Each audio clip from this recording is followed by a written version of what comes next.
Well, Sarah Hunter, many congratulations first of all. Captaincy, not a foregone conclusion these days, I imagine. Oh, thank you. No, certainly not. I mean, we've got a wealth of experience in our squad that have had leadership roles in the past. So, I mean, you play for England because you love to represent your country, not because you want to be captain, but to have the honour of Simon ringing me and asking me to take this squad into the autumn as captain is a huge honour, and is something I'm certainly relishing. Yeah, absolutely. There must be a bit of a flavour of getting the band back together with 7 of the Olympians coming back to join you. What's that done for the squad, and how excited are you now to be beginning this cycle towards Women's Rugby World Cup 2017? Absolutely, it's certainly very exciting to have that group that's gone away and had the fantastic challenge and opportunity to play in Olympic Games, and the strengths and experiences that they would have had out there, and the fact that they've been in that professional environment for 2 years is certainly going to add to us as a squad. And we had camp the other week, and it was our first camp back together probably since 2014, and it just felt like we'd never been away. It must be nice for the fans to know that that's the feeling in camp as well, because you guys getting all together after there has been a sort of split of focus, to know that you guys are feeling like you're picking up where you left off will be giving you guys as much confidence as perhaps the supporters. Yeah, absolutely. I mean, the support is all the way through, whether it's been during the World Cup in 2014, through like the bid for the Olympics, and for us in the series and Six Nations that we've had, and some series, it's been fantastic. So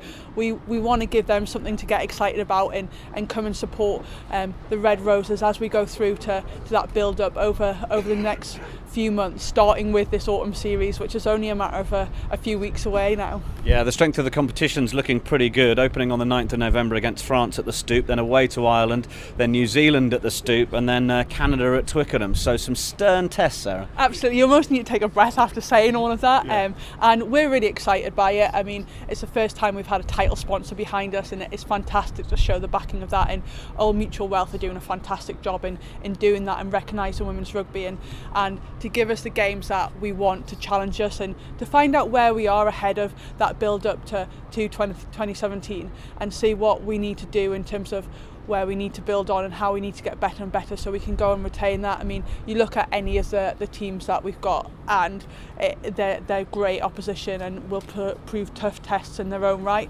We're certainly not looking any further ahead than that France game. It's always a spectacle, and it's always sort of a chance to get sort of revenge from previous games, and obviously bitterly disappointing about Six Nations. There's no hype needed for an England-France clash, is there? Never. So that is first and foremost our priority, and then we'll build and reflect as we move through the rest of the games. But certainly an autumn to be excited about. Yeah, and when you look forward to that first game against France, obviously with the professional contracts that are now in place in the women's game, it is giving you guys more chance and more time to be together. What else is it that it brings you? What more can you add through these professional contracts and the time you will have? Yeah, I think that's one thing. Like, the time together as a squad has always been something that we haven't had too much time, but I think the professional contracts allow players to work on their specific areas of needs, skill set in the gym, and also the rest and recovery that is vitally important to performance. You can only do so much training and work so much on yourself or yourself as a team, but having that time to allow yourself to rest and recuperate. I mean, the autumn series is a fantastic sort of example of that, in the fact that we're together for the whole time. We're not having to go back midweek to go to work to then not really get our bodies right for the following game. And I think that's a huge step forward, to know that actually from the France game to the Canada game, we can purely focus on rugby and what's next on our job list. And that's going to be hugely important to kick you off to a good start over the course of this campaign leading up to Ireland. Absolutely, and we're really looking forward to that, and having that time again. 2 squads coming back together, we need that time as well, and I think that will only make us stronger as we go through the competition. Brilliant. Well, we wish you the best of luck, Sarah Hunter. We look forward to the autumn. Thank you ever so much.